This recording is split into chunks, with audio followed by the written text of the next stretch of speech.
మంగళి నర్సయ్య తండ్రి ఓదెలు ఆయన ఇక్కడ ఇనుప పట్టీలు ఉంటే ఆ పట్టీ తీయడానికి అని వచ్చినప్పుడు అది తీద్దామని ఇట్లా తీస్తూ ఉంటే పైనుంచి నాగుపాము వచ్చిందట. ఈ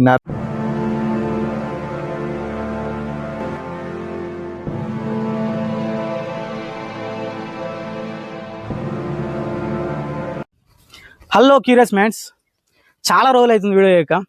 ఎందుకంటే నరేష్ నేను బాగా బిజీగా ఉన్నాం, ఇక జాబ్ బిజీలో పడి వేయలేకపోతున్నాం. ఇప్పుడు ఎక్కడ ఉన్నా తెలుసా? ఎక్కడో లేను, మా ఊళ్ళోనే ఉన్నా. మా ఊరు ఏ ఊరు అనుకుంటారు కదా? మా ఊరు నర్సింగాపూర్, మండలం ధర్మారం, జిల్లా పెద్దపల్లి. మా ఊళ్ళో ఒక పాత టెంపుల్ ఉంది, ఎప్పుడు ఉందో చూపించుదాం అనుకుంటున్నా, కానీ వీలు కాలే. ఈరోజు చూపిస్తా, చూద్దాం పదండి.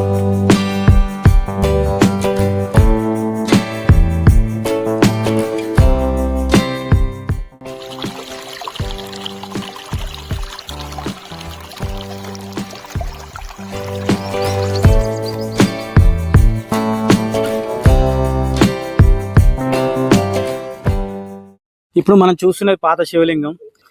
ఇక్కడ ఒకప్పుడు శాలపల్లి అని ఒక గ్రామం ఉండే, ఆ గ్రామం నర్సింగపూర్ గ్రామం కిందనే ఉండేది.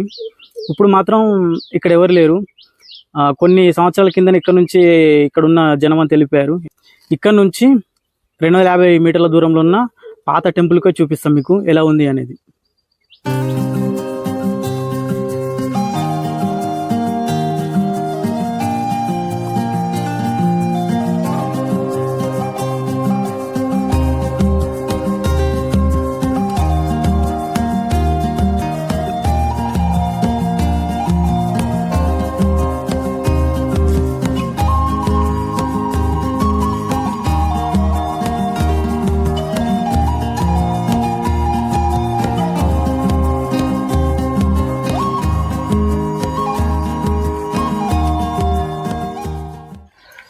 ఇప్పుడు మనతో ఉన్నారు రమేష్ అన్న. ఇక్కడ నుంచి లింగాన్ని ఇప్పుడున్న ప్లేస్లో ప్రతిష్ఠించడం జరిగింది. అయితే ఆ లింగం అక్కడ ఉంది, పానమట్టం ఏమో ఇక్కడ ఉంది, పురాతన శివాలయం ఇక్కడ, శివలింగం అక్కడ ఉంది. అయితే ఈ గుడిని పునర్నిర్మించాలనే ఉద్దేశంతో నేను ఇంకొక గోనె ఎల్లయ్య అని సిరిసిల్లలో ఉంటాడు, మేము ఇద్దరం కలిసి ముందుకు రావడం జరిగింది. దానికోసం అని గ్రామ పెద్దలతో సంప్రదింపులు జరిపినప్పుడు వాళ్ళు కూడా సానుకూలంగా స్పందించడం జరిగింది. అట్లే అందరం కలిసి అక్కడ శాంతి హోమం కూడా నిర్వహించడం జరిగింది. ఈ శాంతి హోమం నిర్వహించే కంటే ఒక రోజు ముందు సేమ్ టైం మేము ఎవరైతే ఇద్దరం అనుకున్నామో వాళ్ళిద్దరికీ వేరువేరుగా నైట్ పడుకున్న తర్వాత కళలు రావడం జరిగింది. ఆయనకేమొచ్చిందంటే పూజారి వచ్చి శాంతి హోమం చేస్తుండు. చేసేటప్పుడు అక్కడ ఇప్పుడు ఒక బావి ఉంటుంది తవ్వింది, ఆ బావిల నుంచి ఒక పెద్ద సర్పం వచ్చి పూజారిని కాటేసింది. ఎప్పుడు? కలల కళ జరుగుతుంది. కలల నైట్ పడుకున్న తర్వాత కాటేసినప్పుడు ఈయనకు సడన్ అని తెలివైనాక మళ్ళా పడుకున్నాడట. పడుకున్న తర్వాత మళ్ళా కంటిన్యూ అవుతుంది.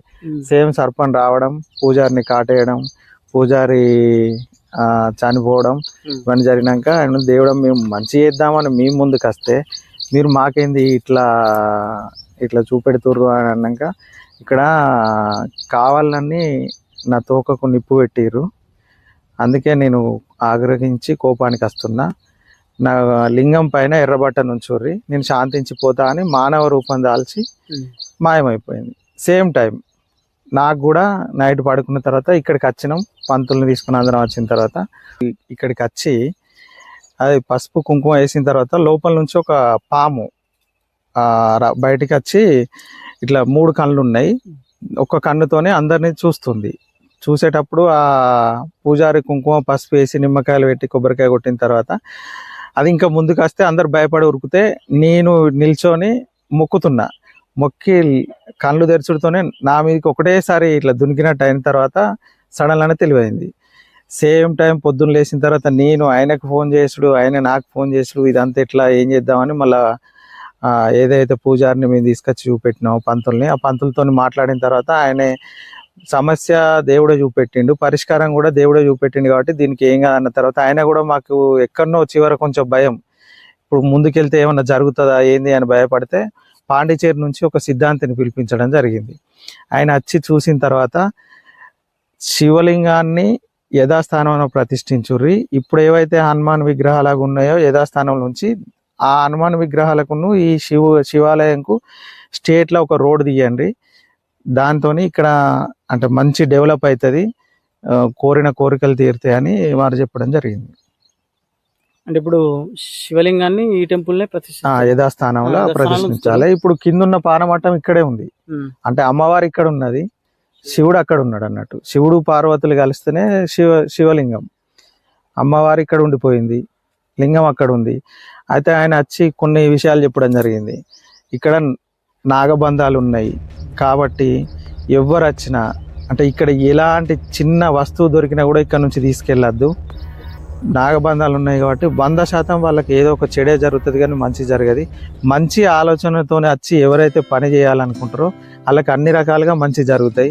మనసులో ఏదో చెడో ఆలోచన పెట్టుకొని ఇంకొక రకంగా చేయాలనే ఉద్దేశంతో వస్తే మాత్రం వాళ్ళకి చెడే జరుగుతుంది తప్ప మంచి జరగదని చెప్పడం జరిగింది. ఇప్పుడు మీరు ఏంటంటే ఇక్కడ అంటే ఇప్పుడు ఈ పాత టెంపుల్ రీకన్స్ట్రక్షన్ చేయాలి.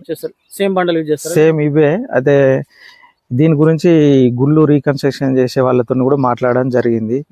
వాళ్ళు 12 నుంచి 15 లక్షల మధ్యలో మళ్ళీ యాజిటీజీ మండపం పడిపోయింది కదా, ఇవన్నీ తీసి మళ్ళీ ఎప్పట్లాగానే నిర్మాణం చేసి ఇస్తామని చెప్పారు. మరి అక్కడ ఆ షెడ్ దగ్గర అక్కడ ఒక మామూలు టెంపుల్ లాగా కట్టాలి చిన్నగా హనుమాన్కి.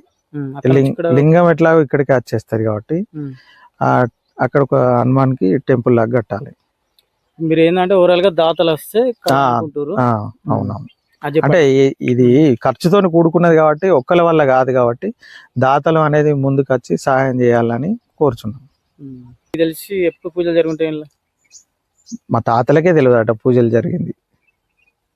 తాతల కాలం కంటే ముందే దీన్ని ధ్వంసం చేసిర్రు, ఆ శివలింగాన్ని బయట వేసిర్రు, ఇవన్నీ చేసి ఈ టెంపుల్ ని మళ్ళీ రీకన్స్ట్రక్షన్ చేయాలి. రీకన్స్ట్రక్షన్ చేయడం దానికి కావాల్సిన ఏంటంటే డబ్బులు ఎక్కువ అవుతాయి కాబట్టి ఇక మనం అంత మిడిల్ క్లాస్ కాబట్టి అంత పెట్టలేం కాబట్టి ఎవరైనా దాతలు ఉంటే ముందుకు వచ్చి చేయగలరు. నెంబర్స్ ఏంటంటే నెంబర్, జీమెయిల్ అడ్రస్ డిస్క్రిప్షన్ ఇస్తాం. ఎవరైనా దాతలు ఉంటే మెసేజ్ చేయండి. Thank you.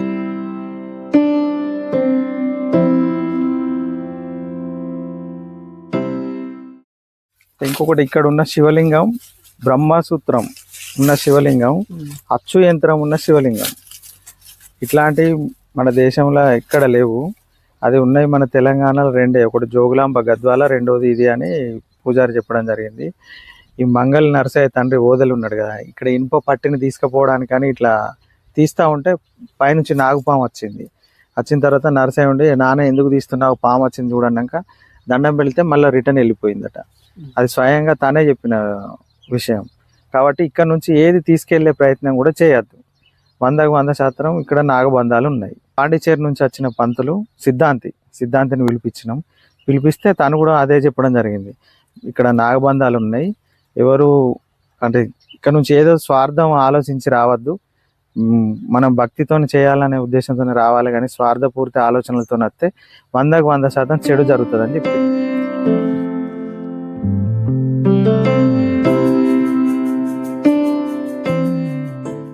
ఇక్కడ ఏంటంటే ఇగో నాగముద్రలు.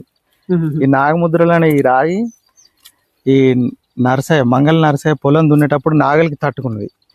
ఎంత అంటే ఎడ్లను ఎంత కొట్టినా కూడా ముందుకోవట్లేదు. సపరేట్గా ఎడ్లను ఇడిచిపెట్టేసి ఏం చేసుడు ఎట్లా అన్న తర్వాత ఇక్కడ గోన నాగ తాత అని ఉంటాడు. ఆ తాతనికి ఇట్లా అయింది, ఏం చేయాలి అని అంటే, ఎందుకని మంచిది మరి శంభుని దేవుడు ఉన్నాడు కదా, ఈ శంభులింగేశ్వర స్వామి, మరి ఆయన మయమేమన్నా ఉండవచ్చు అన్నాక ఊళ్ళోకి పోయి కొబ్బరికాయ తీసుకొచ్చి కొబ్బరికాయ కొట్టిన తర్వాత లేవడితే లేచిందట. ఆ లేచినప్పుడు ఈ రాయి అనేది నాగలికి తట్టుకొని బయటకు వచ్చింది, ఈ నాగముద్ర ఉన్న రాయి. అప్పుడు ఈడబెట్టి ఇప్పటికీ ఆ మంగళ నరసయ్య ప్రతి నాగుల పంచమి రోజు పాలు పోసి కొబ్బరికాయ కొడతాడు ఇప్పటికీ. ఇక్కడ విగ్రహం ఉంది కదా, ఇది అప్పుడు అమ్మవారి విగ్రహం కూడా ఇక్కడ ఉండేనట. సిద్ధాంతి గారు చెప్పారు ఇది అమ్మవారి విగ్రహం. ఇక్కడ ధ్వంసం చేసినప్పుడు ఈ విగ్రహాన్ని కూడా పాడు చేసిరని చెప్పిండు ఆయన సిద్ధాంతి. ఇప్పుడు శివలింగంతో పాటు అమ్మవారి విగ్రహం కూడా ఉండేనట్టు ఇక్కడ. వాళ్ళు అప్పుడు తాతల పురాతనం ఏం జరిగింది అనేది మనకు పర్టికులర్గా తెలియదు కాబట్టి తెలిసిన కొన్ని విషయాలు ఇవి. అయితే పాండిచేరి నుంచి వచ్చిన సిద్ధాంతి ఈ గుడి ముందున్న మండపం పడిపోయింది కాబట్టి మండపం కింద నంది కూడా ఉంటది. ఈ పరిసర ప్రాంతాలనే నంది ఉన్నట్టు నాకు అనిపిస్తుంది. ఇక్కడ ఇది తవ్వి తీయాలంటే ఫస్ట్ ఇక్కడికి రోడ్ కావాలి. ఈ రోడ్ వేసిన తర్వాత ఇక్కడ ఒక శాంతి హోమం చేయాలి. ఇది చేసిన తర్వాత అప్పుడు ఇక్కడ పని స్టార్ట్ చేయాలి. ఆ తవ్వేటప్పుడు నంది కూడా బయటకు వస్తుంది అని చెప్పిండు. Okay okay. ఇప్పుడు అక్కడ ఉన్న నంది అక్కడ ఉన్నది టెంపరవరీ నంది. అది నంది కాదు, సిమెంట్ తో చేసిన నంది, ప్రతిష్ఠించింది కూడా కాదు. అది వట్టిగా తీసుకొచ్చి పెట్టింది అది. అట్లా అసలు నంది శివాలయంలో ఉన్న నంది కూడా మండపం కిందనే ఉంటది. గుడికి ఏదో ఒక పక్కన ఉంటది అని చెప్పిండు. ఇంకొక ఎల్లయ్య మేమిద్దరం కలిసి ముందుకు వచ్చినాం దీనికోసం అని ముందుకేనామని అన్నాడు. ఆయనకు కూడా తర్వాత ఒకసారి కళ వచ్చి గుడి పక్కనే తవ్వుతూ ఉంటే వెళ్ళినట్టు కూడా కళ కూడా వచ్చిందని చెప్పిండు నాతో. అంటే తవ్వుతే వెళ్ళే అవకాశం, గుడి కన్స్ట్రక్షన్ ఆయన కళల గుడి కన్స్ట్రక్షన్ చేస్తున్నాం, తవ్వేటప్పుడు అప్పుడు నంది కూడా బయటకు వచ్చిందని చెప్పిండు. ఇక అది ఏంటి అనేది ఇక్కడ వర్క్ స్టార్ట్ చేస్తే ఏమేమి వెళ్తాయి ఏం వస్తాయి అనేది చూడాలి. Hi, hello curious minds. ఈ మధ్య వీడియోస్ రాక చాలా లేట్ అవుతుంది. కొంచెం మా జాబ్స్ చేయడం వల్ల తీయలేకపోతున్నాం. బట్ లేట్ అయినప్పటికీ ఒక మంచి హిస్టారికల్ బ్యాక్గ్రౌండ్ ఉన్న శివాలయం గురించి వీడియో చేశాం, చూడండి. కొత్త వాళ్ళు మా ఛానల్ని సబ్స్క్రైబ్ చేసుకోండి. ఇంకా మిగతా మీ ఫ్రెండ్స్ ఎవరైనా ఉంటే వారికి షేర్ చేయండి. ఇంకొక విషయం ఏంటంటే ఈ టెంపుల్ని రీకన్స్ట్రక్షన్ చేయాలనుకుంటున్నారు. మీకు ఎవరికైనా ఇంట్రెస్ట్ ఉంటే వాళ్ళు టెంపుల్కి డొనేట్ చేయండి, ఏమైనా హెల్ప్ చేయండి. మీరు ఎలా డొనేట్ చేయాలనేది డిస్క్రిప్షన్లో పెడతాం మేము. అక్కడ ఫోన్ నెంబర్ పెడతా అండ్ జీమెయిల్ అడ్రస్ ఇస్తా. కొంచెం వీడియో లేట్ అవుతాయి ఎందుకంటే కొంచెం జాబ్స్లో బిజీగా ఉండి అట్లా అయిపోతుంది. కానీ తీస్తాం, కొంచెం లేట్ అయినా మంచి వీడియోస్